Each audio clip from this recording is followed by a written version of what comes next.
নমস্কার বন্ধুরা, আরও একটা নতুন রেসিপির ভিডিওতে আপনাদের সবাইকে স্বাগত। আজকে বানাচ্ছি নিরামিষ কুমড়ো ভাপা।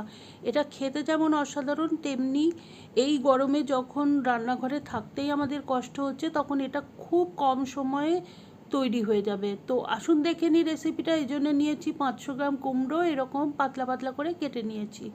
আর তার সাথে নিয়েছি কিছু মশলা, শুকনো লঙ্কা, সাদা সর্ষে 1 চা চামচ, কয়েকটা কাঁচা লঙ্কা, 2 চা চামচ পোস্তদানা, হাফ চা চামচ কালো জিরে, 1 চা চামচ শুকনো লঙ্কা গুঁড়ো, আর নিয়েছি 7-8 পিস নারকেল। এই জায়গায় আপনারা চাইলে 3 টেবিল চামচ নারকেল কোড়াও ব্যবহার করতে পারেন। এছাড়া লবণ, হলুদ, সর্ষের তেল লাগবে। এখন একটা গ্রাইন্ডার জারে আমি 2 চা চামচ পোস্ত, 1 চা চামচ সাদা সর্ষে আগে প্রথমে ভালোভাবে গুঁড়ো করে নেব। এতে করে পেস্টটা যখন বানাবো তখন খুব স্মুথ হয় আর ভীষণ তাড়াতাড়ি পেস্টটা হয়ে যায়।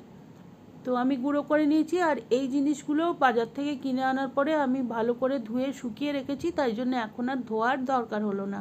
নিয়েছি 2টো কাঁচা লঙ্কা আর নারকেলের কুচিগুলো। এবারে এইটাকে ভালোভাবে আমি একটা পেস্ট বানিয়ে নেব। আর যে কুমড়োর কুচিগুলো আছে তাতে লবণ হলুদ দিয়ে ভালোভাবে আমি মাখিয়ে 10 মিনিট রেখে দেব। কুমড়োটা ভালো করে ধুয়ে কেটেছি, এই জন্য এখন আর ধোয়ার দরকার নেই, জল সম্পূর্ণ ঝরানো আছে। এখন আমি কড়াই বসিয়ে দিয়েছি গ্যাসে, দিয়ে দিচ্ছি সামান্য একটু সর্ষের তেল। তেলটা গরম হয়ে গেলে দিয়ে দেব একটা শুকনো লঙ্কা আর হাফ চা চামচ দেব কালো জিরে।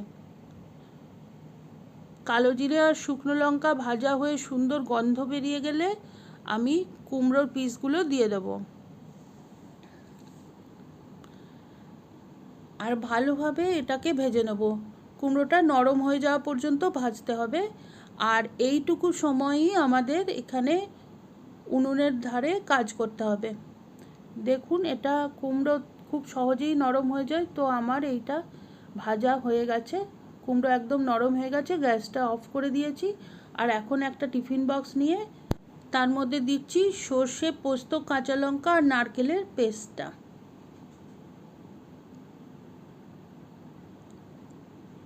এর সাথে দিয়ে দেব 1 চা চামচ শুকনো লঙ্কার গুঁড়ো আর আন্দাজ মতো লবণ। আমরা কুমড়োটা ম্যারিনেট করার সময় লবণ দিয়েছিলাম, সেই জন্য এইখানে লবণটা একটু বুঝে দিতে হবে।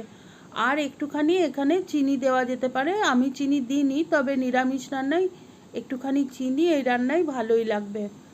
আর এখন কুমড়োর পিসগুলো দিয়ে দিচ্ছি।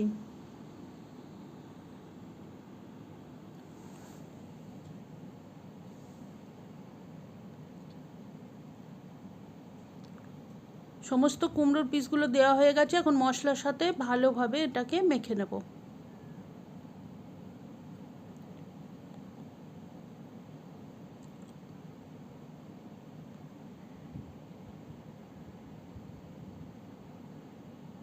দিয়ে দেব খানিকটা সর্ষের তেল, মোটামুটি 1 টেবিল চামচ মতো সর্ষের তেল এখানে দিয়ে দিলাম।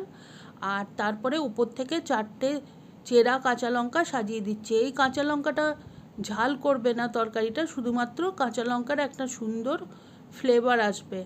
আর এর সাথে দিয়ে দিচ্ছি 4 টুকরো টমেটো। টিফিন বক্সের ঢাকনাটা আটকে দেব। আর এরপরে গ্যাসে একটা কড়াই বসিয়ে দিয়েছি। কড়াইয়ের মধ্যে জল গরম করতে দিয়েছি, একটা স্ট্যান্ড দিয়ে দিয়েছি, তার উপরে বসিয়ে দেব টিফিন বক্সটা। আর একটু জল দিয়ে দেবো, মোটামুটি টিফিন বক্সের অর্ধেকটা যেন জলে ডুবে থাকে সেই মতো জল দিতে হবে। বেশি জল হলে কিন্তু জল ফোটার সময় টিফিন বক্সের মুখ দিয়ে ঢুকে যেতে পারে, তাই জন্য এটা একটু খেয়াল রাখতে হবে। কড়াইয়ের ঢাকনাটা বন্ধ করে 15 মিনিট আমি মিডিয়াম হিটে রান্না করে নেব। তারপরে 15 মিনিট বাদে ঢাকনা খুলছি আর গ্যাসটা অফ করে দিয়েছি। একটু ঠান্ডা হলে টিফিন বক্সটা খুলে নিচ্ছি। দেখুন কত সুন্দর তৈরি হয়ে গেছে। আর কুমড়োটা যেহেতু আগেই আমরা ভেজে নিয়েছিলাম, সেদ্ধ হয়েই ছিল, তো সেই জন্যে রান্নাটা আমাদের একদমই তৈরি। এখন গরম ভাতের সাথে সার্ভ করে দেব। আপনারা অবশ্যই বাড়িতে একবার ট্রাই করবেন, আশা করি ভালো লাগবে। আমার বাড়িতে এতটাই ভালো লেগেছে তো বারবার এইভাবে রান্না করার রিকোয়েস্ট আসে। আমার রান্না করা অন্য একটি কুমড়োর রেসিপি আমি উপরের লাইক বাটনে লিংক দিয়ে দিলাম, ক্লিক করে দেখে নেবেন, কমেন্ট করে জানাবেন কেমন লাগলো। আর রেসিপিটা ভালো লাগলে please like, share and subscribe my channel.